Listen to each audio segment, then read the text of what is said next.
it's me, your girl InDaynaMo, and welcome back to my Taglish channel!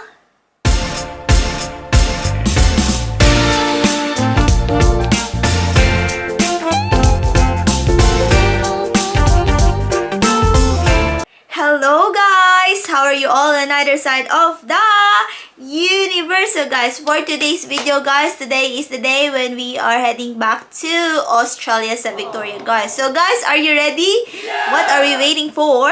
Happy watching!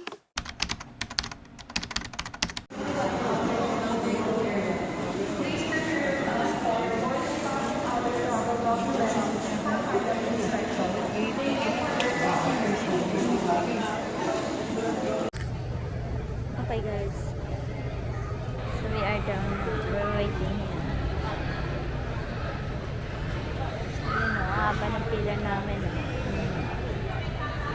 So diba, ready for our flight for today.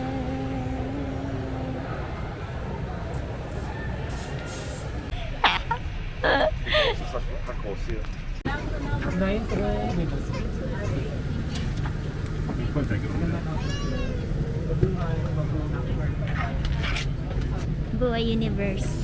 Yeah! Look at that one. It's very long. For your information, Melbourne is 3 hours ahead from Manila. We care for your safety. Please take your assigned seat as soon as possible to facilitate our departure. Please keep your seatbelts fastened whenever you are seated. Please do not congregate in groups in any part of the aircraft cabin, especially around lavatories, and use those only in your section of the cabin. Thank you for flying Philippine Airlines, the heart of the Filipino Mabuhay.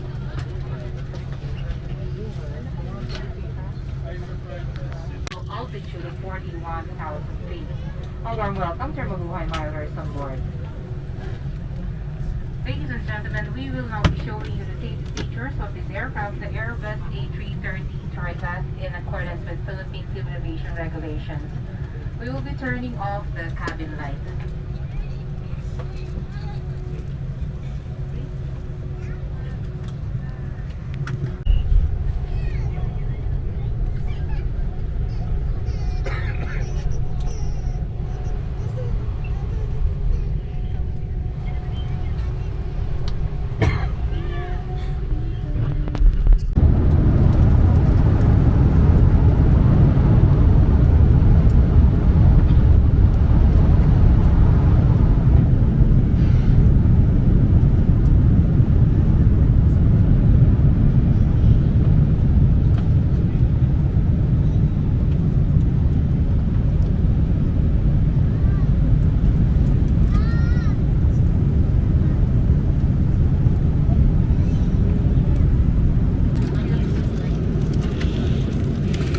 So we have a small salad there, roll, red wine, butterscotch bar, milk chocolate, butter, and beef pasta.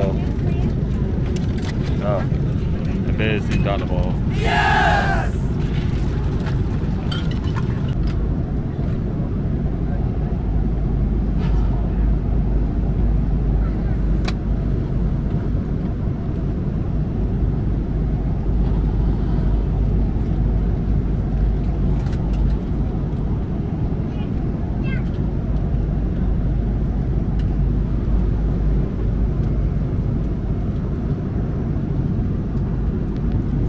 Okay guys, so since now is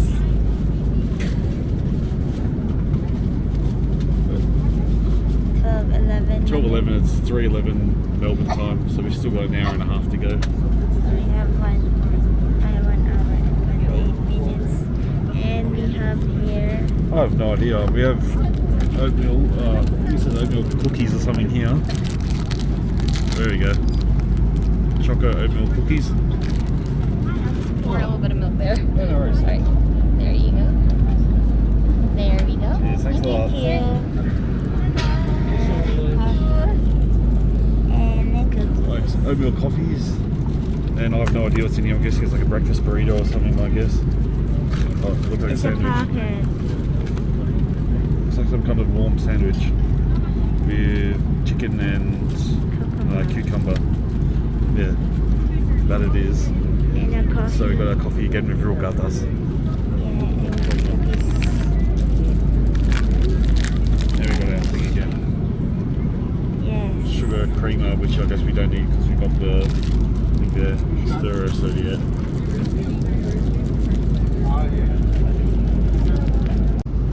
Hello guys! So, ito yung aming arrival, incoming arrival passenger card. Bag. Ito na. Because I entered Australia. So, nakita niyo dito, Indonesia. So, I need to fill it up this one. So, you can see the contact. See the contact here. So, contact.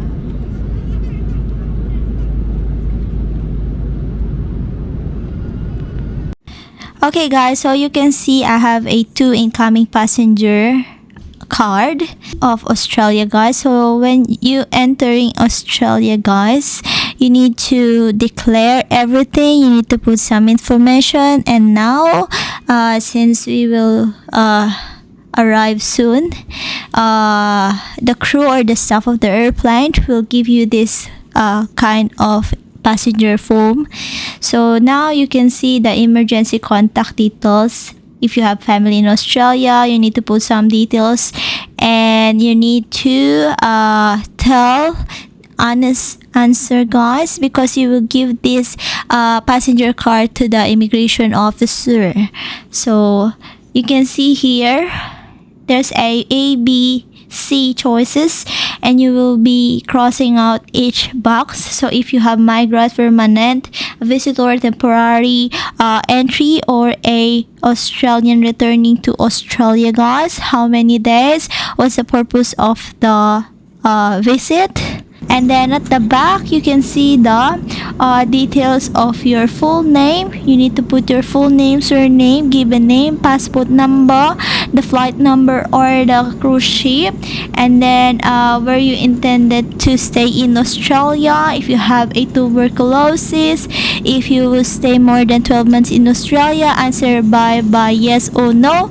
And then this part on the right side is very important guys. You will cross it out, the box, if you're unsure guys. So yes or no again. So it's very strict to put to bring anything in Australia guys. So are you bringing this following items to Australia? Because in Australia it's very strict guys. So there's a lot of questions here.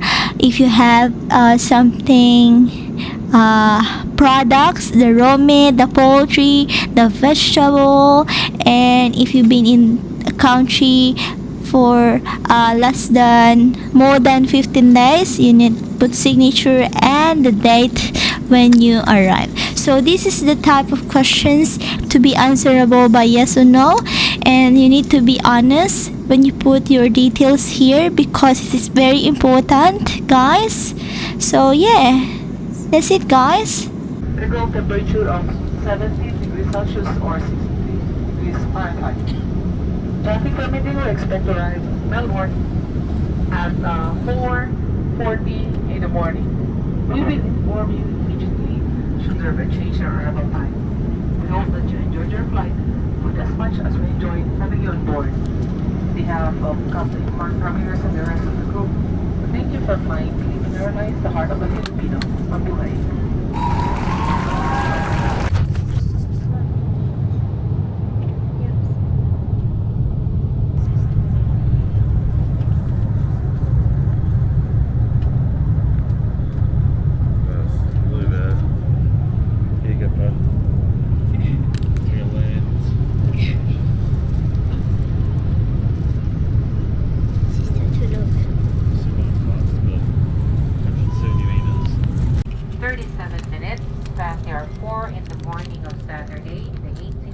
February 2023.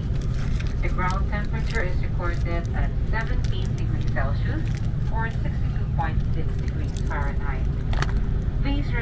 seated with your seatbelt fastened until the aircraft comes to a complete stop and the fastened seatbelt signs are switched off. May we remind you to check areas around you for items you might leave behind. For passengers who need assistance like wheelchairs, please the plane desk. Our cabin crew and ground staff will be happy to assist you. On behalf of Captain Mark Ramirez and the rest of the PR209 crew, thank you for flying Philippine Airlines, the heart of the Filipino.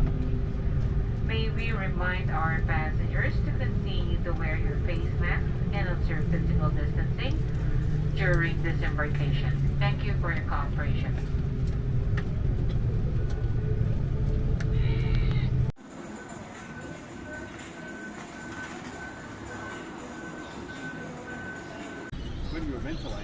Hello guys! I'm in Melbourne! So, nandito tayo ngayon sa Melbourne. Ayun yung airport ko.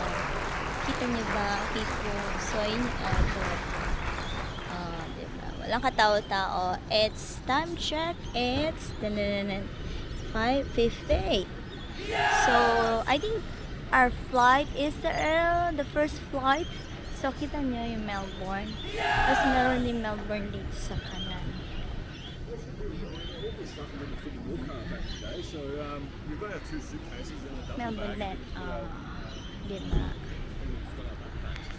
So, that's it guys. That's our flight from Manila to Melbourne guys, dito sa Australia. So, nakita nyo, we flew via Philippine Airlines guys, dito sa Terminal 2, dito sa NAIA sa Pasay. And if you haven't checked my previous vlog, yung last kong vlog is yung Essential Roof by Saboy guys. So, disclaimer, this is not a sponsored. So, anyways, nakita nyo ang ating flight sa Philippine Airlines. We just left Philippines around 5:30. Pero nakalagay sa ating ticket is 4:45 or 4:51 I think. So, yun na nga guys. So, we will arrive in Australia at 4 a.m. in the morning. So, it took 8 hours and 51 minutes flight time to Australia. But guys,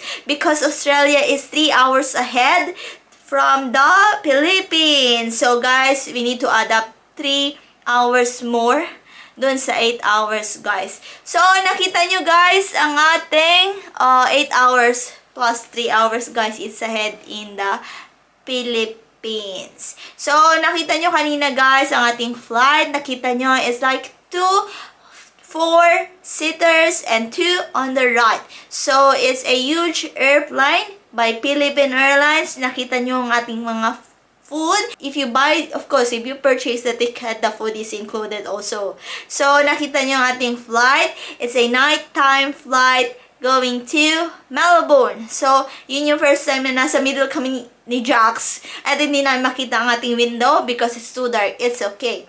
Doesn't matter. So, anyways, nakita nyo if you are first time in Melbourne and you need to fill out the incoming passenger form. This is very important if you're very first time here in Australia or if you're returning resident in Australia or you're a migrant worker or migrant going back to Melbourne. So anyways, nakita nyo, because you need to fill it up. It's very strict here, guys. Madami kaming x-ray machines when it comes bringing food entering Australia. So they're very strict here. Hindi katulad sa Philippines na it's okay lang, doesn't matter, depends if sisitahin ka lang sa Philippines if you have a huge something na makikita nila via their eyes. So, dito kasi sa Australia, hindi madami kang dala or konti kang dala.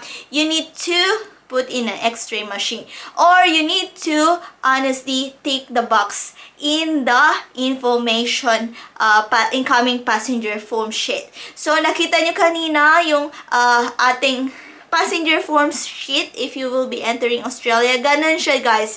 Ganon na ganon yung orange o dilaw na iyon. On the front, your details in Australia, your emergency contact. There's a 3 question there if you have a migrant, a returning resident, and a tourist. So how long, if you're tourist, under tourist, how long you will stay in Australia, and then where you will stay in Australia, your contact number in Australia, and then entry of port, kung saan ka nag-entry and exit of port, yung mga ganong details information, guys. The normal, usual details. So anyways, nakita nyo, there's also the back, there's also like a questions there, answering by yes or no. You need to tick the box, guys. If unsure, you need to tick yes. Because, guys, there's a 2 X-ray machine dito sa airport dito sa Australia. So, kapag nakaligtas ka sa first X-ray machine, the second X-ray machine, panigurado, dun ka makakakita sila ng kakaiba. If you have something in your luggage or if you don't declare it. But you always declare it, guys, because if you don't declare it and if you always say a reason, it's not valid here. You will need to pay a fine. So, maganda ang fine nila dito, guys. Nasa 200 something, I think, 270. So, you need to declare everything, people of the universe, if you're entering Australia. Yes, they're very strict here. So, wala talaga nakakaligtas sa X-ray machine, guys. First step pa lang, pagpasok nyo, paglabas nyo ng airplane, the first step or the one in the booth, the officer, dito kasi sa Australia, guys, hindi na kami nag-i-stamp. So, once you're in the immigration, they only get your passport. You need to present your passport and they will scan your passport in the top of the scanner doon sa kanilang booth. Recognize what visa you have, what valid visa you have in Australia. May kita rin nila kung anong visa, type of visa ka, kung anong visa man yung in-applyan mo, guys, or tourist visa, worker visa, skill visa, and many more. So anyways, nakita nyo, guys, doon pa lang tatanungin ka na ng officer. So, kasi sa Hawaii, we don't have any declaration form doon sa Hawaii when we arrive in Hawaii, guys. So, anyways, this is another video upcoming up, guys, our US vlog. So, ayun na nga, guys, ang ating incoming passenger form. If you're entering Australia, yung mga dapat hindi pwedeng dalhin sa Australia, guys, bawal na bawal dito ang mga food na walang label. So, hindi kami nagpapasok ng mga food na walang label. If processed food, it's okay as long as there's a label at the bottles or at the jaws. Pero yung mga doji na walang batos, guys, nalilagyan na ng tape and nalilagyan lang sa may clean jar or something, hindi siya pwede dito sa Australia, guys.